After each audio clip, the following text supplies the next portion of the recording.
শিহাব আপনাকে যুক্ত করা হয়েছে। বলেন আপনি।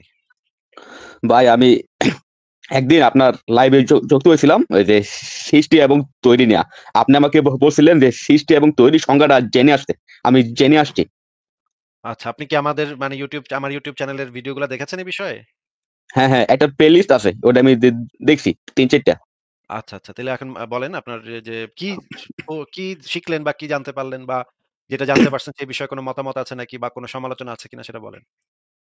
যেমন আপনার সৃষ্টি অর্থ হলো কোনো কিছু অনস্তিত্ব থেকে অস্তিত্বে আনা, এটাকে বলা হয় সৃষ্টি। আর না, না, না, না, না, প্রকৃতি না, না, থেকে হয়নি। প্রকৃতি থেকে কোনো উপাদান সংগ্রহ না করে কোনো কিছু হ্যাঁ, অনস্তিত্ব হ্যাঁ, থেকে অস্তিত্বে আসলে সেটাকে বলা হয় সৃষ্টি নাকি? হ্যাঁ, হ্যাঁ, সৃষ্টি। আর প্রকৃতি থেকে যদি উপাদান সংগ্রহ করা হয় তাহলে সেটাকে আর সৃষ্টি বলে না, সেটাকে বলে রূপান্তর, তাই না? হ্যাঁ, হ্যাঁ, হ্যাঁ, রূপান্তর মানে এই প্রকৃতি সং থেকে কোনো উপাদান সংগ্রহ করে সেটাকে রূপান্তর করে যদি কোনো কিছু করে ওইটাই হচ্ছে তৈরি। আর প্রকৃতি থেকে কোনো উপাদান না না নিয়ে একবার অনিচ্ছা থেকে অস্তিত্বে আসাকে বলা হয় সৃষ্টি। আর আচ্ছা প্রকৃতি এই থেকে সংজ্ঞা উপাদান সংগ্রহ করে রূপান্তর করাকে বলা হয় তৈরি। আচ্ছা এই সংজ্ঞাটার সাথে কি আপনি একমত নাকি এই সংজ্ঞাটার বিরুদ্ধে কি আপনার কিছু বলার আছে? ভাই ভাই আমি এর সাথে একমত। আচ্ছা, তাহলে এইবার আপনি পরের পয়েন্টে যেতে পারেন। তো তাহলে এখন তাহলে এখন বোঝা গেল যে যে কেউ যদি প্রকৃতি থেকে কোনো উপাদান সংগ্রহ না করে অন্ত থেকে অস্তিত্বে কোনো জিনিস আনে, তাকে বলা হয় সৃষ্টিকর্তা। আচ্ছা, তাহলে এরকম না? আপনাকে আমার একটা প্রশ্ন। কোরআন হাদিস অনুসারে আল্লাহ পাক মানুষরে কি দিয়ে বানাইছে ভাই? মাটি। মাটি দিয়া। মাটি কি প্রকৃতির অংশ? হ্যাঁ, হ্যাঁ। তাইলে মাটি তো প্রকৃতি থেকে উপাদান সংগ্রহ করে মানুষ বানাইছে নাকি? ইসলাম অনুসারে। হুম। হ্যাঁ, হ্যাঁ। তাইলে কি মানুষরে আল্লাহ কি সৃষ্টি করছে নাকি তৈরি করছে? মানে ইসলাম অনুযায়ী সৃষ্টি করছে, কিন্তু ওই যে আরে সৃষ্টি সংজ্ঞা অনুযায়ী আ তৈরি করছে। আরে সৃষ্টি কেমনে হইলো এটা? এটা তো তাইলে তৈরি করা হইলো। উপাদান তো সংগ্রহ হ্যাঁ, করছে হ্যাঁ, মাটি থেকে। তৈরি হয়ে গেল। তাহলে তো আমাদের সংজ্ঞা অনুসারে যুক্তি দিয়ে আমরা যে সংজ্ঞা তৈরি করলাম সেই সংজ্ঞা অনুসারে তো এটা তৈরি হইলো। এটা তো সৃষ্টি হইলো না। হ্যাঁ, হ্যাঁ, হ্যাঁ। এটা আমি দেখলাম যে আমরা কেউই সৃষ্টি না। আমরা সবাই তৈরি। আচ্ছা, মহাবিশ্বে এরকম কি কিছু আছে যেটা সৃষ্টি হইছে? যেমন ওই যে গ্রহ, নক্ষত্র, এগুলো তো অঞ্চল থেকে অস্তিত্বে আসছে।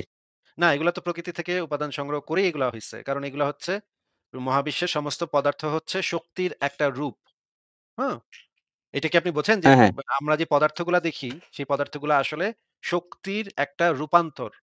এটা আইনস্টাইন মানে গত শতাব্দীর সবচেয়ে বড় বিজ্ঞানী আইনস্টাইন তিনি এই জিনিসটা প্রমাণ করছেন যে শক্তি থেকে পদার্থে রূপান্তর হওয়া সম্ভব, আবার পদার্থ থেকে শক্তিতে রূপান্তর হওয়া সম্ভব।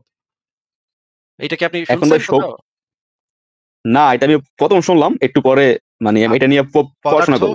পদার্থ এবং শক্তি হচ্ছে ওই যে পৃথিবীর মহাবিশ্বের যত পদার্থ আছে সেটা হচ্ছে আসলে সবই শক্তি। শক্তিটা রূপান্তরিত হয়ে পদার্থে পরিণত হইছে। এটাকে আবার এই পদার্থকে আবার শক্তিতে রূপান্তর করা সম্ভব। শক্তিতে রূপান্তর করা কি যে সম্ভব সেটা আমরা উদাহরণ দেখতে পাই যখন আমরা অ্যাটম বোমের কথা শুনি। অ্যাটম বোমের কথা শুনছেন আপনি? হ্যাঁ, হ্যাঁ, একদম বোম।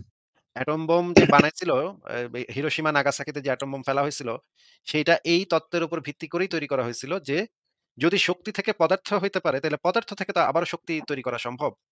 এইটার উপর ভিত্তি করে অ্যাটম বোম বানানো হয়েছে এবং মানে দ্বিতীয় বিশ্বযুদ্ধের সময় ২ টা অ্যাটম বোম হিরোশিমা এবং নাগাসাকিতে ফাটানো হইছে এবং সেখানে পরীক্ষা-নিরীক্ষার মাধ্যমে দেখা গেছে যে পদার্থ থেকে আবার শক্তিতে পরিণত করা সম্ভব। আবার শক্তি থেকে আবার পদার্থে পরিণত হতে পারে। তার মানে আমরা আমাদের মহাবিশ্বে যা দেখি সবকিছু হচ্ছে শক্তির একটা রূপ। এখন বিজ্ঞানের যেকোনো বই খুললে ১ম যে জিনিসটা আপনাকে শেখানো হবে, শক্তির কোনো সৃষ্টি হয় না, বিনাশ হয় না। এটা কি শুনছেন কখনো? হ্যাঁ, শুনছি। কিন্তু ভাই আমার প্রশ্ন হলো যে শক্তির যে জিনিসটা কি? যেটা সৃষ্টিও হয় না আবার ধ্বংস হয় না। তাহলে শক্তির জিনিসটা কি? শক্তি শক্তি জিনিসটা হচ্ছে শক্তি জিনিসটাকে তো আপনি এভাবে ডিফাইন করতে পারবেন না। শক্তি হচ্ছে মানে শক্তির সংজ্ঞা আপনি তাহলে আপনার স্কুল কলেজের বই থেকে আপনি পড়ে দেখেন যে শক্তির সংজ্ঞাটা কি? এবং শক্তিকে আপনি কিভাবে সংজ্ঞায়িত করবেন সেই জিনিসটা আপনি স্কুলের বইতে পড়ে দেখেন।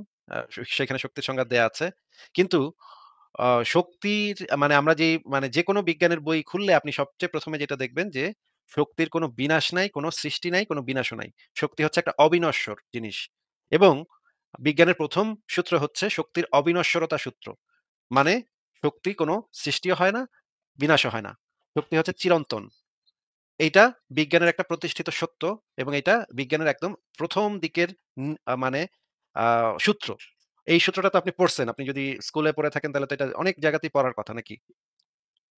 হ্যাঁ, পড়ার কথা, কিন্তু চর্চা নাই তো, তাই আর মনে নাই। আচ্ছা। তাহলে আপনাকে আমার জিজ্ঞাসা হচ্ছে যে আ শক্তির যদি সৃষ্টি বা বিনাশ না থাকে এবং আমাদের এই মহাবিশ্ব যদি শক্তিরই একটা রূপান্তর হয়ে থাকে, মহাবিশ্বের যত পদার্থ দেখি সেগুলা শক্তিরই একটা রূপান্তর হয়ে থাকে, তাহলে এই সমস্ত পদার্থই তো আসলে সৃষ্টি বা বিনাশ নাই। এগুলা জাস্ট হুম, রূপান্তর ঘটে। আমাদের মহাবিশ্বে যত মানে কিছু দেখি তৈরি তৈরি আর কি, সবকিছু তৈরি। সবকিছু তৈরি। হ্যাঁ, তাহলে তো মহাবিশ্বে কোনো সৃষ্টি বলে কিছু নাই। কারণ কারণ প্রকৃতি থেকে শক্তি সংগ্রহ না করে তো কোনো কিছু হওয়া সম্ভব না। তাহলে তো সৃষ্টি বলে কোনো কিছু থাকতেই পারে না। হ্যাঁ, হ্যাঁ। তাহলে সবকিছু তৈরি। তাহলে সবকিছু তৈরি। হ্যাঁ। তৈরি, হ্যাঁ, বুঝতে পারছি। তাহলে তো তাহলে সৃষ্টিকর্তা যে আপনারা বলেন সেই সৃষ্টিকর্তার সৃষ্টি বলেই তো কিছু হয় না ভাই। তাইলে সৃষ্টিকর্তা কোত্থেকে আসবে এখানে? হ্যাঁ, এটা বুঝতে পারলাম। এখন কথা হলো, তাহলে যদি সবকিছু যদি তৈরি হয়, তাহলে একজন তৈরিকর্তা আছে, মানে যিনি না, তৈরি করছে। এটা আপনি কিভাবে কোন যুক্তির উপর ভিত্তি করে বললেন যে যদি তৈরি হয়ে থাকে তাহলে তার একটা তৈরিকর্তা থাকতেই যে হবে। এই যুক্তিতে আপনি কিভাবে পৌঁছাইলেন? যেমন ধরো সবকিছু দেখি, সবকিছু তৈরির একটা কোম্পানি থাকে। যেমন ফোন, লাইট বা সেটা এরকম তো কিছু। ভাই সেটা তো হচ্ছে গিয়ে মনে করেন একটা জিনিসের আ ও কোম্পানি থাকে, কোম্পানি থেকে বানাইছে। এই থেকে তো আমরা এই সিদ্ধান্তে আসতে পারি না যে অন্য জিনিসটাও তাইলে কোম্পানি বানাইছে। মনে করেন আমার মোবাইল ফোনটা Google কোম্পানি বানাইছে। Google Pixel ফোন আমার, হ্যাঁ? আমার বউয়েরটা হইতেছে iPhone। এখন এইগুলো আমি দেখে যদি আমি বলি যে, যেহেতু মোবাইল ফোন আমার ফোনটা Google কোম্পানি বানাইছে, আমার বউয়ের ফোনটা মানে iPhone বানাইছে, Apple কোম্পানি বানাইছে। তার মানে আমার বাসার সামনে যে নদীটা আছে সেটারও নিশ্চয়ই কোনো একটা কোম্পানি বানাইছে। এই সিদ্ধান্তে তো আমি আসতে পারি না ভাই। কারণ এই ২ টা জিনিস মানে মোবাইলের ক্ষেত্রে কোম্পানি বানাইছে সেটা আমরা প্রমাণ করতে পারি। আমার বউয়ের মোবাইলটা কোনো একটা কোম্পানি বানাইছে সেটা আমরা প্রমাণ করতে পারি। সেটার আমাদের হাতে নাতে প্রমাণ আছে। কিন্তু নদীটারে কোনো কোম্পানি বানাইছে সেটার তো কোনো হাতে নাতে প্রমাণ নাই। এটা তো আমরা পট করে লাফ দিয়ে কইতে পারি না যে, "ও তাইলে মোবাইলের যেহেতু কোম্পানি আছে, নদীরও কোম্পানি আছে। আমার কম্পিউটারের যেহেতু কোম্পানি আছে, সেহেতু সূর্যেরও কোম্পানি আছে।" এটা তো আমরা বলতে পারি না ভাই। তাহলে এই মহাবিশ্ব তৈরি হলো কিভাবে? যদি একজন তৈরিকারক নাই থাকে? তো তৈরি এটা হচ্ছে হইলো আমার প্রশ্ন। তৈরি হলো কিভাবে সেটা জানার জন্য তো আমাদের কাছে বৈজ্ঞানিক পদ্ধতি আছে। যে পদ্ধতির মাধ্যমে আমরা যুক্তি এবং প্রমাণ দিয়ে আমরা গবেষণা করি যে কিভাবে এই জিনিসগুলা হইলো, কিভাবে এটা হইলো, কিভাবে সেটা হইলো। সেইটা জানার চেষ্টা করি আমরা এবং সেটা জানার চেষ্টার একটা মাধ্যম সবচাইতে গুরুত্বপূর্ণ মাধ্যম হচ্ছে বিজ্ঞান। বৈজ্ঞানিক গবেষণার মাধ্যমে আমরা এই জিনিসগুলা জানার চেষ্টা করি যে সূর্য কেমনে হইলো, চাঁদ কেমনে হইলো, পৃথিবী কেমনে হইলো, পৃথিবীর নদী-নালা কেমনে হইলো, পাহাড়গুলা কেমনে হইলো। এগুলা জানার একমাত্র পদ্ধতি হচ্ছে বিজ্ঞান, যেটা আমাদেরকে যুক্তি এবং প্রমাণের মাধ্যমে আমাদেরকে কিছু তথ্য দেয়। যেই তথ্যগুলো আমরা আবার যাচাই করে দেখতে পারি। যে তথ্যগুলা যে দিছে এগুলো আসলে সঠিক নাকি ভুল, সেগুলো আমরা যাচাই বাছাই করে দেখতে পারি। কিন্তু ধর্ম আমাদেরকে যে সমস্ত কথা বলে সেগুলো আমাদের বলে অন্ধবিশ্বাস করতে। এগুলারে নাকি অন্ধবিশ্বাস করান লাগবে। না করলে নাকি মেরে লাইব। হ্যাঁ, হ্যাঁ। কোপাইব হ্যাঁ নাকি ভাই। আমাদেরকে মুরতাদ কইয়া আমাদেরকে কল্লা ফালায় দিব। ওমা! এ কি কথা বলে? হ্যাঁ?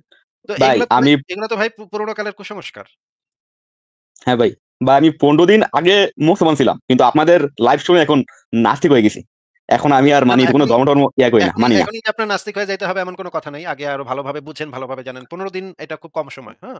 আপনাকে যে নাস্তিক হইতেই হবে এমনও কোন কথা নাই। আপনি আরো বুঝেন, যাচাই করেন, চিন্তা করেন, জ্ঞান অর্জন করেন। তারপরে আপনি সিদ্ধান্তে হ্যাঁ, আসেন। ঠিক আছে? আমরা চাই না হ্যাঁ, কেউই আমরা কেউই আমি এখন চাই না আপনার যে মানে প্রায় সব লাইভই দেখতেছি। আচ্ছা ঠিক আছে ভালো কথা। কিন্তু আপনার চাই না যে আপনি আস্তিক হন বা নাস্তিক হন, কিছুই হন আমরা সেটা চাই না। আমরা যেটা চাই যে আপনি যখন কোন সিদ্ধান্ত নেন, সেই সিদ্ধান্তটা যেন যুক্তি এবং প্রমাণের উপর ভিত্তি করে সেই সিদ্ধান্তটা নেন। কোন অন্ধবিশ্বাসের উপর ভিত্তি করে আপনার বাপ মায়ে কইছে, আপনার বাপে কইছে ইসলাম সত্য, এইজন্য ইসলাম সত্য। আপনার চাচাই কইছে হিন্দু ধর্ম সত্য, এইজন্য হিন্দু ধর্ম সত্য। এইগুলা তো ভাই কোন যুক্তি না। তাই না? যেমন ভাই আপনার একটা লেখা আছে, ইসলামে অমানবিক দাসপ্রথা। এটা পড়ার পরেই আমার মনের মধ্যে অনেক আইলো যে একটা মহান ধর্ম কিভাবে দাসী, তারপরে যৌথ বন্ধনীর সাথে যৌথ বন্ধুর সাথে সেক্স, তারপরে একজন নাবালেক মেয়ের সাথে এগুলা। হ্যাঁ, নাবালেগ দাসীর সাথে করা জায়েজ আছে। তারপরে হ্যাঁ, বলেন। তারপরে আমি এটা শুনছি যে গর্ভবতী মহিলার সাথে নাকি করা যায়। তো এগুলো শোনার পরে তো আমি শক খেয়ে গেলাম যে এগুলো কি। তারপরে থেকে আমার চিন্তা ভাবনা একটু পরিবর্তন হয়েছে। তারপরে থেকে আপনাদের লাইভ দেখা অনেক কিছু শুরু করছি। অবশ্যই আমাদের লাইভ যখন দেখবেন তখন তথ্যগুলাকে যাচাই করে দেখবেন যে আমরা আসলে সত্য কথা কইতাছি নাকি মিথ্যা মিথ্যা কথা বানায় বানায় মিথ্যা কথা হইতে পারে, এমনও হইতে পারে যে আমি বানায় বানায় মিথ্যা কথা বলি। এটাও তো হইতে পারে। আপনি এমন ভাবে দেখবেন না যে আমরা যেটা বলি সেটাই সত্য, সেটাই সঠিক। এমন কোনো আইন নাই যে আমরা যেটা বলতেছি সেটাই সঠিক। বরঞ্চ আপনার যেটা করতে হবে সেটা হচ্ছে যাচাই করে বইগুলা ডাউনলোড করবেন বা কিনা পড়বেন। কিনা আবার যাচাই চেক করে দেখবেন যে যে আসিফ মহিউদ্দিন যেই নাস্তিক যেই জিনিসটা দিল, যেই হাদিসটা দিল, এটা আসলে এই বইতে আছে নাকি নাই।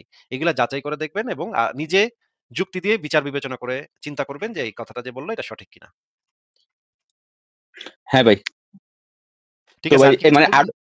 হ্যাঁ বা আরেকটা জিনিস, যেমন বিবর্তনবাদ, আপনার একটা লাইভে শুনছিলাম যে ইসলাম অনুযায়ী যে আদম আলাহিসাল্লামের সময় ভাই বোনের বিবাহ হতো। যদি এইভাবে হয় তাহলে তাহলে মানুষ মানে মানে মানুষ এই যে জীবটা বেশি দিন আর দেখতে পারতো না, এই পৃথিবীতে অনেক আগেই ধ্বংস হয়ে যেত। এরকম একটা কথা বলছিলেন যে জিন তত্ত্ব কি জানি। হ্যাঁ, মানে যদি আপনাদের ভিতরে ভেরিয়েশন না থাকে তাহলে দেখবেন যে অনেক ফ্যামিলিতে খালাতো বোন, মামাতো বোনের সাথে বিয়ে হয়। তখন বাচ্চাগুলা প্রতিবন্ধী হওয়ার সম্ভাবনাটা বৃদ্ধি পায়। যদি খালাতো বোন, মামাতো বোন, চাচাতো বোন একই রক্ত সম্পর্কের ভিতরে যদি বিয়ে-শাদী করে, তখন প্রতিবন্ধী বাচ্চা জন্ম হওয়ার সম্ভাবনাটা বেড়ে যায়। এটা কি আপনি খেয়াল করছেন আপনার আশেপাশে? না, ওরকম ভাবে খেয়াল করি নাই, কিন্তু এটা মানে প্রমাণিত চিকিৎসা বিজ্ঞানে, এটা জানি। হ্যাঁ, এইটা চিকিৎসা বিজ্ঞানে প্রমাণিত এবং এই কারণে নিষেধ করে। ইউরোপ, আমেরিকাতে যদি আপনি আসেন তাহলে আপনাকে তো করতেই দিবে না। আপনাকে কোর্টে পাঠায় দিবে। কোর্টের ইয়া লাগবে। আ আপনাকে করতে অনেক বাধা দিবে তারা। হ্যাঁ? যদি মানে এই খালাতো বোন, মামাতো বোন বিয়ে-টিয়ে করতে চান, তখন অনেক বাধা দিবে। অনেক আইনগত অনেক সমস্যার সম্মুখীন হবেন আপনারা। তো এই জিনিসগুলা থেকে দেখা গেছে যে যদি মানে মানে মনে করেন আদমকে তো আ বানাইছে মাটি দিয়া। আর হাওয়াকে বানাইছে আদমের বাম পাজরের হাড় দিয়া। তাই না? হাদিসে তো এটাই লেখা হুম, আছে। হুম, নাকি? হুম, হুম। এখন বাম হ্যাঁ। পাজরের হাড় মানে হইতেছে আদমের ডিএনএ আর হাওয়ার ডিএনএ তো এক। তাই না? মনে করেন আপনার হুম, হুম, শরীর থেকে যদি একটা মাংসের টুকরা নিয়ে সেটা দিয়ে একটা মানুষ বানাইলাম। বিজ্ঞানীরা মনে করেন একটা মানুষ বানাইলো। সেই নতুন মানুষটার ডিএনএ আর আপনার ডিএনএ তো এক হবে। একদম সিমিলার হবে। তাই না? হ্যাঁ, হ্যাঁ, হ্যাঁ। তাহলে এই রকমের সিমিলার মানে ডিএনএ এর ভিতরে যদি আ ক্রস ব্রিডিং হয় মানে বাচ্চা-কাচ্চা পয়দা হয়, তখন দেখেন আমরা বলতেছি মানে খালাতো বোন, মামাতো বোন হইলেই ওদের ভিতরে যে মানে ডিএনএ এর ভিতরে যে মানে একরকম থাকে অনেকখানি, সেটার কারণে প্রতিবন্ধী বাচ্চা জন্ম হয়। আর যদি এটা একদম হুবহু একরকম হয় তাহলে তো আরো বেশি বেড়ে যাবে সেই সম্ভাবনাটা। প্রতিবন্ধী বাচ্চা-কাচ্চা হওয়ার সম্ভাবনা আরো বেশি বেড়ে যাবে। এই কারণে দেখা যাবে এই প্রজন্মটা বা কয়েকটা প্রজন্মে যাওয়ার পরে সেই প্রজন্ম মানে সেই জাতিটা একদম নিশ্চিহ্ন হয়ে যাবে পৃথিবী থেকে। আমেরিকাতে এরকমের কয়েকটা গ্রাম আছে। ঠিক আছে? আপনি একটু সার্চ করে দেখেন। আমেরিকাতে কয়েকটা গ্রাম আছে। সেই গ্রামের লোকেরা এই কাজগুলা করত। আচ্ছা আমি একটু দেখি এই জিনিসটা বের করা যায় নাকি?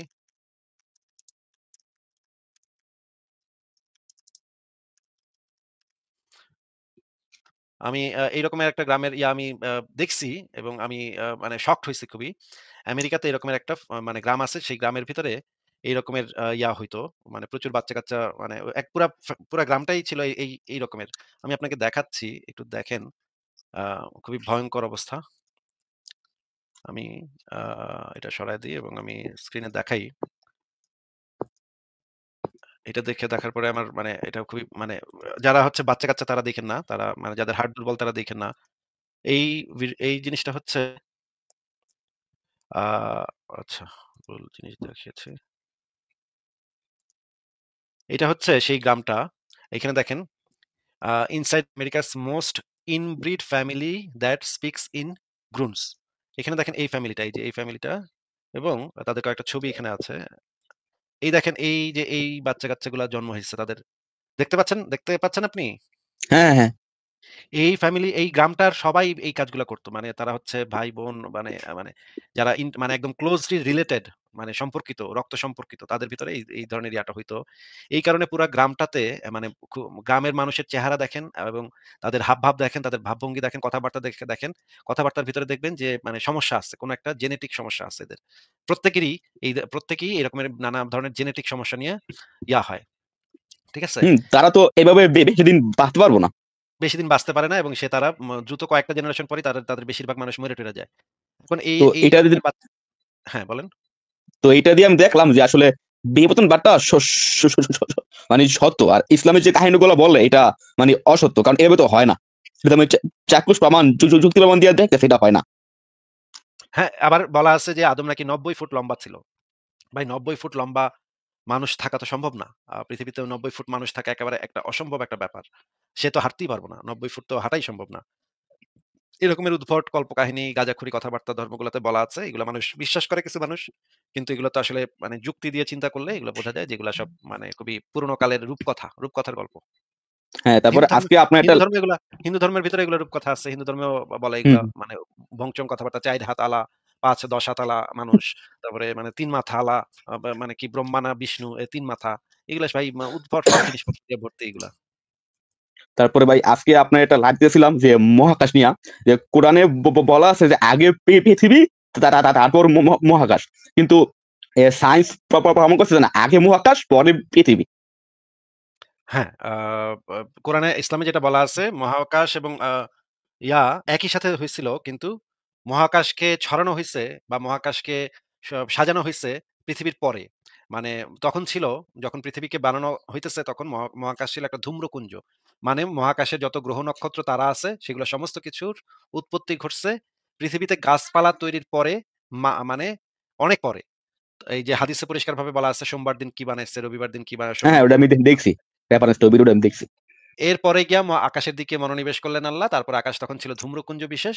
তারপর আকাশকে ৭ আসমানে বিন্যস্ত করলেন। মানে গ্রহ নক্ষত্র এবং অন্যান্য প্রদীপমালা যেগুলা বিছাইছে, সেগুলা পৃথিবীতে এই সমস্ত কাজ শেষ হওয়ার পরে, পাহাড় পর্বত তৈরি করার পরে, আ ভালো-মন্দ তৈরি করার পরে, সমস্ত কিছুর পরে গিয়া ওইটা করছে। এই কারণে কোরআনের সাথে তো এটা বিজ্ঞানের একদম সরাসরি সংঘর্ষ লেগে যাচ্ছে। এখানে এটা তো কোরআনের বা ইসলামের এই দাবিটা তো একেবারেই মানে হাস্যকর। হ্যাঁ, কিন্তু কারণ ভাই ইসলাম হলো শুধু একটা বিশ্বাস, আর বিজ্ঞান হলো যুক্তি প্রমাণ। মানে এটা পুরো মানে মানে একদম বাস্তব, মানে হ্যাঁ, চোখের এ দেখার মতো। বিজ্ঞান বিজ্ঞান কোন ধর্মেরও পোছে না, কোন ধর্মের পাত্তাও দেয় না। ওরা ওদের মতো কাজ করে, ওরা যুক্তি প্রমাণ দিয়ে ওরা ওদের মতো জিনিস বের করে। হ্যাঁ? ঠিক আছে শিহাব ভাই আজকে আরেক তাহলে আপনাকে বিদায় জানাই। আরেকটা কথা ভাই, আরেকটা কথা। আচ্ছা শেষ কথা এটাই বলেন। আরেকটা কথা হলো ভাই, যেমন হুজুরা বলে যে কোরআনে বিজ্ঞান আছে, কিন্তু যারা নাস্তিক তারা বলে যে কোরআনে বিজ্ঞান নাই। কিন্তু আমার মতে এই দুইটাই ভুল। কারণ কোরআনে মানে কোরআনে কিছু কিছু বৈজ্ঞানিক সাইন আছে, মানে বৈজ্ঞানিক নিদর্শন আছে। ভাই বৈজ্ঞানিক সাইন আবার কি জিনিস ভাই? আমি তো এটা বুঝলাম না। বিজ্ঞান মানে মানে হচ্ছে বৈজ্ঞানিক বি নিদর্শন। বিজ্ঞান মানে হচ্ছে বিজ্ঞান হচ্ছে একটা পদ্ধতি, হ্যাঁ? সেই পদ্ধতির মাধ্যমে প্রকৃতির যে বিষয়াদি আছে সেই বিষয়াদি কেন ঘটে প্রাকৃতিক একটা ঘটনা কেন ঘটে সেই জিনিসটা বের করে। বের করাটা হচ্ছে বিজ্ঞান, হ্যাঁ? মনে করেন একটা আপেল গাছ থেকে একটা আপেল মাটিতে পড়লো। এটা মাটিতে কেন পড়লো? এটা কেন উপরের দিকে চলে গেল না? এই প্রশ্নের উত্তরটাই হচ্ছে বিজ্ঞান। ঠিক আছে? কেন ঘটতেছে? হ্যাঁ, ঘটনাটা ঘটলো যে সেটা কেন ঘটলো? এটার ব্যাখ্যা। এটার ব্যাখ্যাটা হচ্ছে বিজ্ঞান। এই ব্যাখ্যাটাকে বিজ্ঞান বলা হয়। যে এক্সপ্লেইন করে, যে জিনিসটা এক্সপ্লেইন করে প্রাকৃতিক একটা ঘটনা, সেই সেই ব্যাখ্যাটাকে বলা হয় বিজ্ঞান। তাহলে কোরআনে তো এরকমের কোনো কিছু ব্যাখ্যা করা নাই যে এটা এই কারণে ঘটতেছে। না ব্যাখ্যা নাই, কিন্তু কিছু কিছু মানে নিদর্শন আছে আরে মহাকাশ ভাই নিয়ে বলা ব্যাখ্যা হয়েছে হয়তো। আরে নিদর্শন থাকলে এটা তো বিজ্ঞান বলে না রে ভাই। ব্যাখ্যাটা থাকলে সেটারে বিজ্ঞান বলবে। তাহলে ওটাকে কি বলা হবে? ওইটা তো সবকিছুতেই এরকম নিদর্শন আপনি পাইতে পারেন। আপনি যদি নজরুল ইসলামের একটা কবিতা আছে, "বিশ্বটাকে দেখব আমি আপন হাতের মুঠোয় পুরে।" এই গানটা শুনছেন? এই কবিতাটা পড়ছেন? হ্যাঁ, হ্যাঁ, কাজী পড়া নজরুল হয়েছে। ইসলামের? হ্যাঁ, হ্যাঁ। বিশ্বটাকে দেখবো আমি আপন হাতের মুঠোয় পুরে। এইখানে নজরুল ইসলাম কি বুঝাইছে? এটা কি মোবাইল ফোন বুঝাইছে? যে মোবাইল ফোন হাতের মুঠোর ভিতরে বইরা আপনি ইন্টারনেট দিয়া একদিন নাস্তিক আসিফ মহিউদ্দিনের সাথে গিয়া লাইভে গিয়া কথা কইবেন। এইটা বুঝাইছে নজরুল ইসলাম? না, উনি তো মানে একটা কাব্যিক বুঝাইছে। কিন্তু মানে এটার এটা ভিতরে তো কাব্যিক বিজ্ঞান আছে। একটা। এটার তো ভিতরে তো ভাই বিজ্ঞান আছে যে দেখেন এখন আমরা মোবাইল আপন হাতের মুঠোয় মোবাইল ফোনটা নিয়া আমরা কিন্তু ফোনে কথা ভিডিও কল কইরা কথা কইতে পারতেছি। আমেরিকাতে আমার বন্ধু থাকে তার সাথে কিন্তু আমরা কথা কইতে পারতেছি। দেখেন বিশ্বটা কিন্তু হাতের মুঠায় চলে আসছে, তাই না? ও তাহলে আমি বুঝতে পারছি যে বৈজ্ঞানিক সাইন থাকলে ওটা বিজ্ঞান না। এই যে এই জিনিসটা যদি এখন কেউ যদি এখন কয় যে মানে কাজী নজরুল ইসলাম মহাবিজ্ঞানী ছিল, তার কবিতার ভিতরে বিজ্ঞান পাওয়া গেছে। এটা তো ভাই হাস্যকর কথা হবে। বিজ্ঞান মানে তখন যে হবে কোনো জায়গায়, মানে যে কোনো জায়গায় বৈজ্ঞানিক সাইন থাকতে পারে, সেটা বিজ্ঞান হবে না। এটারে বৈজ্ঞানিক সাইন বলে না ভাই। এটারে বৈজ্ঞানিক সাইন বৈজ্ঞানিক সাইনও কিছুই বলে না এটারে। যদি কোনো একটা ঘটনার সাথে এই জিনিসটা মিলে যায়, তাইলেই যে এটা বৈজ্ঞানিক সাইন সেটা বলা যায় না। বৈজ্ঞানিক হবে তখন যখন সেইটার ভিতরে সেই ঘটনাটা কেন ঘটতেছে সেটার ব্যাখ্যাটা দেয়া থাকবে। যেমন নিউটনের একটা বই আছে, ম্যাথমেটিয়া প্রিন্সিপিয়া। সেই বইটা একটা বিজ্ঞানের বই। এটার ভিতরে অনেক বৈজ্ঞানিক সাইন আছে, অনেক বিজ্ঞান আছে। কারণ কি? কারণ ওই বইটার ভিতরে সে ব্যাখ্যা করছে যে এই ঘটনাটা যে ঘটলো এটা কেন ঘটলো। হুম? বা ধরেন নিলস বোরের একটা বই আছে, রাদারফোর্ডের একটা বই আছে, ডারউইনের একটা বই আছে। এই বইগুলোর ভিতরে বিজ্ঞান আছে। কারণ ওই বইগুলোর ভিতরে এক্সপ্লেইন করছে, ব্যাখ্যা করছে যে এই ঘটনাটা যে ঘটছে, এটা কেন ঘটছে? এটার পেছনে কারণটা কি? এই কারণটা যখন ব্যাখ্যা করবে তখন সেটা শুধুমাত্র বিজ্ঞান হবে। বুঝতে পারছি ভাই। ঠিক আছে। মনে করেন আমি যদি আজকে বলি যে, "ভাই আমি না স্বপ্নে দেখলাম আমি আকাশে উড়তাছি।" তারপর মনে করেন ৫০ বছর পরে একটা জিনিস একটা মেশিন বাইর হইলো, সেটা মেশিনটা দিয়ে মানুষ আকাশে উঠতে পারে। এখন আমার এই স্বপ্নের ভিতরে কি ভাই বিজ্ঞান আছে? না বিজ্ঞানের সাইন আছে? কিছুই নাই। কিছুই নাই। হ্যাঁ, ঠিক। যদি আমি এটা ব্যাখ্যা করতাম যে এই যে এমনি মেশিনটা বানান লাগবো, বানাইয়া তারপরে পিঠের উপরে আটকাইয়া তারপরে এটা দিয়া সুইচ চাপ দিলে ওই মেশিনের ভিতরে ব্যাটারি লাগাইয়া মেশিন চাপ দিলে তখন এমনে উড়ন যাইবো।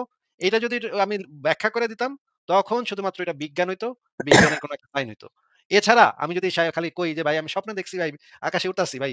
৫০ বছর পরে আসলেই দেখা গেল একটা মেশিন বানাইছে পাবলিকে বিজ্ঞানীরা যে এটা দিয়ে আকাশে উড়ন যায়। এটাকে তো বিজ্ঞান বলা যাবে না। হুম, বুঝতে পারছি ভাই। ঠিক আছে তাহলে আজকে আপনাকে বিদায় হ্যাঁ, জানাই। ভালো থাকেন। ঠিক আছে। আচ্ছা। ঠিক আছে। পরের জনকে